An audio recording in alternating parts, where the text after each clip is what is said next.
சமீபமாக நிறைய பேர் கேட்குறீங்க, இந்த யமதீபம் ஏற்றணுமா? கண்டிப்பாக இந்த யமதீபம் ஏற்றினாதான் முன்னோர்களுடைய ஆசி நமக்கு கிடைக்கும், இறந்தவங்களுக்கு மோட்சம் கிடைக்கும், விபத்தில் பலியானவர்களுக்கு அல்லது துர்மரணத்தை சந்தித்தவர்களுக்கெல்லாம் யமதீபம் அவசியம்னு சொல்கிறாங்களே அப்படின்னு நம்முடைய பாரம்பரியத்தில் பெரியவங்க நமக்கு அழகாக சொல்லியிருக்கிறாங்க. ஒருத்தர் இறந்தால் 30வது நாள் நாம் இடக்கூடிய மோட்ச தீபம் அப்படிங்கிற ஒன்றே ஒன்று நமக்கு போதும்.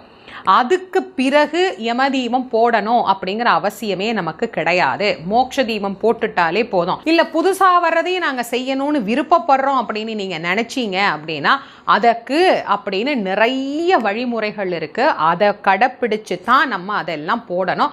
அது எப்படி போடணுங்கிறத நான் ஏற்கனவே என்னுடைய பதிவாக கொடுத்துருக்குறேன். அதை லிங்க்கில் டிஸ்கிரிப்ஷன் பாக்ஸில் சேர்க்குறேன். அதை நீங்கள் போய் பார்த்துக்கோங்க.